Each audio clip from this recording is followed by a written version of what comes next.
Hello everyone, welcome to this channel. कैसे हो आप सब? आई होप कि आप सभी अच्छे होंगे और आप सबने अपनी बीएफए की तैयारी स्टार्ट कर दी होगी, है ना। आज की जो वीडियो है, इलाहाबाद यूनिवर्सिटी 2025 में किस तरीके से बीएफए के एंट्रेंस एग्जाम होने वाले हैं, इस पे ये कंप्लीट वीडियो है। चलिए बात कर लेते हैं सब्जेक्ट की। तो जैसे कि यहाँ पे ये भी यूनिवर्सिटी क्या है, सीयूईटी में एनरोल है इलाहाबाद यूनिवर्सिटी। लेकिन जब आप इसका थ्योरी पेपर दोगे तो आपको क्या क्या पढ़ना है? तो गाइस, थ्योरी पेपर के लिए आपको डोमेन सब्जेक्ट चूज करना है, जिसमें आपको फाइन आर्ट चूज करना है, ठीक है, क्योंकि आप बीएफए कोर्स के लिए अप्लाई कर रहे हैं। उसके बाद आपको जर्नल टेस्ट भी चूज करना है और लैंग्वेज भी चूज करना है। तो अगर आप इलाहाबाद के लिए आप अप्लाई करते हो तो आपको तीनों पेपर चूज करना है, क्योंकि तीनों पेपर में जो भी आप मार्क्स लेके आओगे उसकी एवरेज मार्किंग करके आपका फाइनल स्कोर निकाला जाएगा, ठीक है। ये तीनों पेपर 250 नंबर का होगा, मतलब फाइन आर्ट भी आपका 250, जनरल टेस्ट भी 250 और लैंग्वेज भी 250 नंबर के होंगे। 1 नंबर की नेगेटिव मार्किंग भी होगी और ये एग्जाम जो है उसके लिए आपको 1 घंटा ईच सब्जेक्ट समय दिया जाएगा। एंड अब बात कर लेते हैं गाइस प्रैक्टिकल एग्जाम की। तो बता दूं कि अगर आप प्रैक्टिकल एग्जाम देने वाले हैं इलाहाबाद यूनिवर्सिटी के लिए तो उसमें भी आपके अलग अलग स्पेशलाइजेशन सब्जेक्ट आते हैं, लेकिन सभी स्पेशलाइजेशन सब्जेक्ट के लिए सेम ही पेपर आपको देने हैं एग्जाम में। पहला आपका कंपोजिशन और दूसरा आपका स्टिल लाइफ, ठीक है। कंपोजिशन में मेमोरी ड्राइंग आएगी, 3 अलग अलग टॉपिक दे दिए रहेंगे जिसमें से आपको किसी एक टॉपिक पे बनाना है, और आपके जो स्टिल लाइफ ड्राइंग रहेंगी, कुछ भी ऑब्जेक्ट आपके सामने रख दिए जाएंगे, उसको देख करके हूबहू आपको बनाना है। बता दूं कि दोनों पेपर के लिए आपको 2-2 घंटे का समय दिया जाएगा ईच, है ना। और उसके बाद अगर हम बात करें कि पेपर साइज की, तो दोनों में आपका A3 पेपर साइज होगा।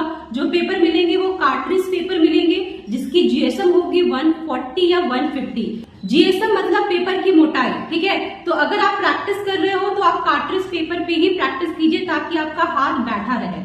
उसके हम बात करते हैं एज लिमिट की। तो बता दूं कि इलाहाबाद यूनिवर्सिटी में कोई भी एज लिमिट नहीं है और ये आप लोगों के लिए प्लस पॉइंट है।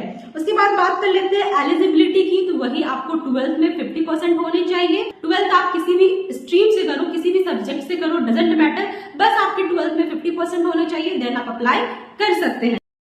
और अगर आप फीस की बात करें गाइस, तो इलाहाबाद यूनिवर्सिटी की जो एडमिशन फी है वो है आपकी 7 to 8,000 अप्रोक्स, ठीक है। पहला ईयर में आपको 7 to 8,000 पे करना है। उसके बाद जब नेक्स्ट ईयर होगा तो आपका फी थोड़ा कम हो जाएगा। यहाँ पे एक और रूल्स है गाइस, जो कि बहुत ही कम लोगों को पता होती है। तो आप लोगों को ये रूल्स पता होनी चाहिए, जिसको आप एज अ नेगेटिव में भी ले सकते हो, क्योंकि ये रूल्स किसी यूनिवर्सिटी में नहीं है, सिर्फ इलाहाबाद में है।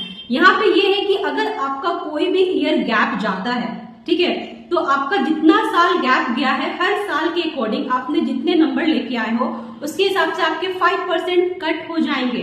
मतलब अगर आपने अपना 12th 2022 में दिया है और आप एग्जाम 2025 में देने वाले हो, तो 23 और 24 2 साल का आपका गैप गया, 12th के बाद से कंसीडर करना है। उसके बीच में अगर आप बीएफए भी कर रहे हो तो भी कोई मतलब नहीं है, ठीक है। आपका 12th कब होता है, 12th के बाद आप बीएफए कब दे रहे हो, उसके बीच में जितने साल का गैप जाएगा, हर साल के अकॉर्डिंग आपका 5% मार्क्स कट जाएगा। अगर मान लीजिए आपके 2 साल का गैप गया है, तो जितने नंबर आप लेके आए हैं थ्योरी एंड प्रैक्टिकल को मिला के 10% उसका कम हो जाएगा। तो ऐसे में क्या होता है कि अच्छा नंबर भी आप लेके आ रहे हो, तो वहां पे अगर आपका गैप ईयर है तो आपके मार्क्स घट जाते हैं, और ऐसा मेरे स्टूडेंट के साथ भी हो रखा है। तो ये चीज आप पहले से जान लीजिए, जो कि बहुत लोगों को नहीं पता होता है, ठीक है। तो ये सारी इन्फॉर्मेशन जहां तक कि मैंने सब आप लोगों को देने की कोशिश की है, तो आप बस अपनी तैयारी जितनी ज्यादा हो सके अच्छे से रखो। अगर आपको इस यूनिवर्सिटी की तैयारी करनी है तो भी आप मेरी ऑनलाइन कोचिंग को ज्वाइन कर सकते हो। आपको इस यूनिवर्सिटी के लिए भी तैयारी करवाई जाएगी, बाकायदा जीटी लैंग्वेज और फाइन आर्ट और प्रैक्टिकल की भी। इसमें आपको टेस्ट भी होगा, प्रॉपर नोट्स भी मिलेंगे और एग्जाम से पहले आपके तैयारी को कंप्लीट करवा दिया जाएगा। तो चलिए इस वीडियो में इतने ही। इसी तरीके से नेक्स्ट वीडियो का इंतजार कीजिए। मिलती हूँ मैं आपसे नेक्स्ट वीडियो में। अपना ख्याल रखिए और प्लीज जितना ज्यादा समय हो सके सिर्फ और सिर्फ अपने स्टडी पे दीजिए। बिल्कुल भी सोशल मीडिया यूज नहीं करना है ज्यादा, आपको ना ज्यादा घूमना फिरना है, क्योंकि अभी जो आपका समय होना चाहिए वो सिर्फ आपका जो डेडिकेशन आपके पढ़ाई को होना चाहिए। नमस्ते and thank you for watching.